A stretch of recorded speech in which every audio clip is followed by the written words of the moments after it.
So we'll just continue with the next part. That's your arrears of rent and unrealized rent receipt.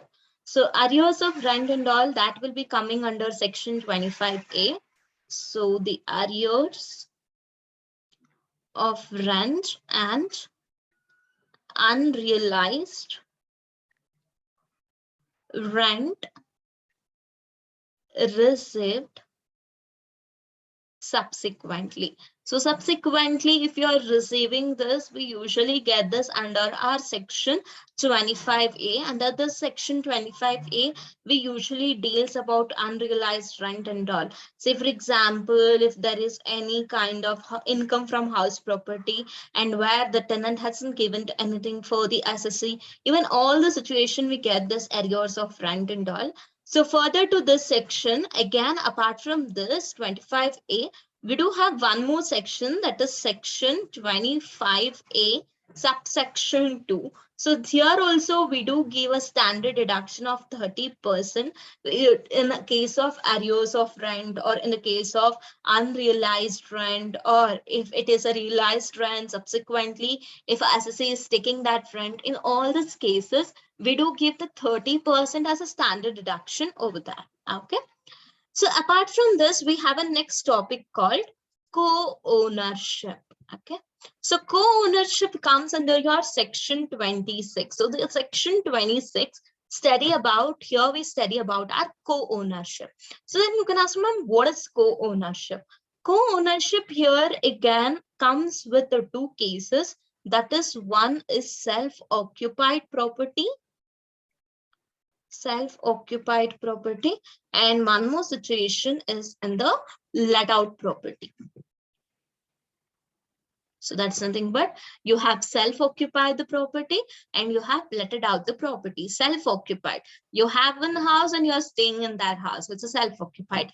Let out property, you have an house and you have given that house for the rental basis. So it's a let out property. So coming on to a self-occupied property, whatever the annual value that's there on the property over here. So here every co-owner, that means each co-owner will be nil of each co-owner. That is something bad. Whatever they're telling here, the interest deduction usually here happens. I'll just write it in short. Interest reduction, usually we do give an interest reduction here, starts from 30,000, that's your 30K, and goes on up to 2 lakh. Okay, from 30,000 to 2 lakh, we do give the deduction on the interest over here. Suppose if a co-owner, if owning any other self-occupied property, or if a self-owner or if a co-owner is owning any unoccupied property, then if he's getting the aggregate interest, even that aggregate interest, whatever the aggregate interest is receiving, so that in aggregate interest, it cannot exceed. Okay, remember, it cannot exceed. That means it cannot go, or it cannot be high in between the 30,000 to 2 lakh. It will be there within this amount itself. Okay. So then coming on to a let out property. Let out property, here we usually compute our income. So based on, suppose if a property, if I'm the owner of the property, so here it will be owned by one owner, but still income that I'm going to get it from the co-owner. Suppose this is my home. Okay. I have given my house. This is the two houses. I have given my house for the rent. This is the first house. This is the second house. Two houses also I'm giving it for the rent. So here comes the co-owner is, I'm the actual owner of the property. So since he is utilizing my property, I call him as a co-owner of my property. Okay, so that is what it comes in the let out property. I hope you guys have understood this co-ownership now. So now we'll go with the next part. So the next thing that I'm going to tell you regarding a deemed ownership. Okay, we are almost end of our theory part. Okay, so deemed ownership. So usually we study the deemed ownership under section 27. So what is a deemed ownership? Deemed ownership is nothing but they're not the legal owners, but still they are deemed to be an owner for that house for some purposes. Okay, that is a deemed ownership. Suppose if I'm giving my house for you people on the rental basis or on the lease basis.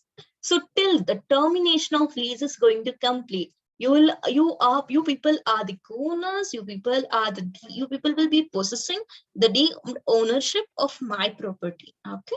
So here the deemed ownership can be done. Say for example, in what are all the cases we can do a deemed ownership? You people can ask me, in what are all the cases can we do a deemed ownership map?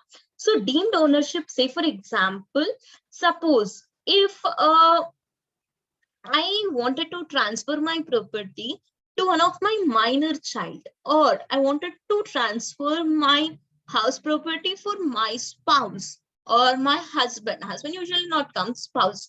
So what happens in that time? They will be a deemed owner. Suppose if a minor child is having, a child is 15 years old and he's having 8 acres of land, then there should be a nominee to that, right? That nominee will be a deemed owner of that particular property. We call that as deemed ownership. So in the same way here, say for example, it is some you have some impartial estate, you haven't partitioned that. So that impartial estate, or for that also, the holder of that impartial assets will be the deemed owner, because since the partial of the estate haven't been done, so the deemed ownership will be there in the hands of this person. So if, for example, the cooperative society, the members of this cooperative society, they are the deemed owner because they are the member of that cooperative society. So till they are there, they have to take care of the cooperative society. Or if any person is not being passed, or if a person is having a property and he is less than 12 years, then again he cannot have a right on that property. So we call that as a minor child again. So then we have to go with the concept, that is a deemed ownership concept. Okay, so these are the major thing you people have to remember in this. So apart from this, the last but not the least thing, that we have a theory part. So this is the last theory part that we have it on income from house property. I'll just go with that now. Just a minute, I'll clear my screen. Okay. So the next thing, it's again a very important thing on the MCQ. They might ask you this. So that is in part of section,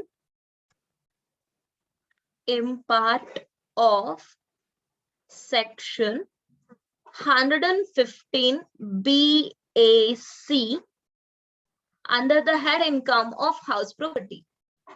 Under the head income from house property. Okay, so usually this is an amendment of Financial Act of 2020. So from that amendment, we have taken this impartialment. So we'll go with that one by one. The very first one, interest deduction. That means if you are giving a deduction on the interest deduction is from 30,000 or 2 lakh. That is under section 24B. That is for, this is B, okay, B, that is for self-occupied property, SOP. So we're gonna call that as. Next, suppose if you are doing a set-off or any kind of brought forward or anything regarding the house property loss, what happens in this situation? Whatever current year house property income is there, na? So that from that we are going to disallow some deductions here. So that's the second thing you have to know in this 15 BAC, 115 BAC. That is about your, you have to know about your set off of brought forward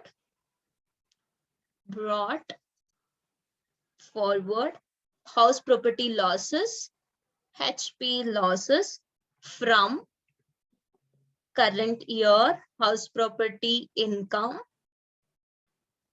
if related to disallowed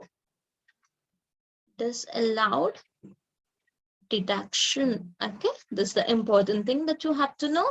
And in the same way, if there is a depreciation, then what we have to do, ma'am? Same thing, depreciation, you do have some exemptions, so that you will be taking down. So take down the next point, that is set off or of brought forward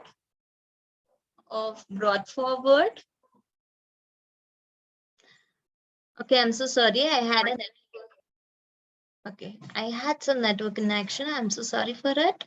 And we'll just continue. So I hope you people have taken those points. Okay, if not, I'll do it again. Have you people taken down those points?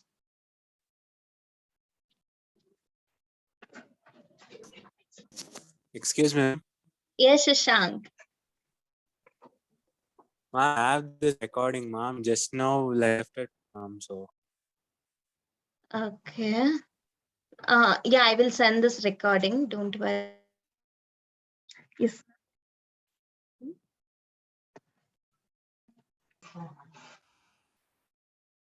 Okay. So in part of that section, we have studied the 3 points. So this is here is our last point.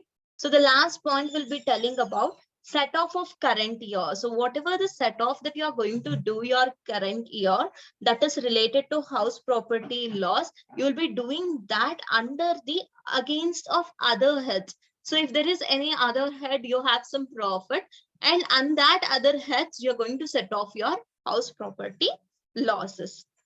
So these are your house property theory part. Okay, so here do I'm going to stop, and now I will be going on with your HP problems. So I hope the screen is visible to you people.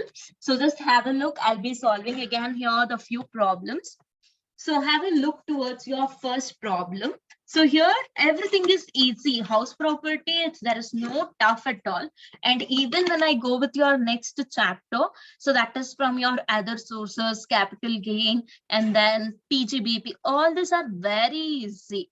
The thing is, you have to know the theory exactly that.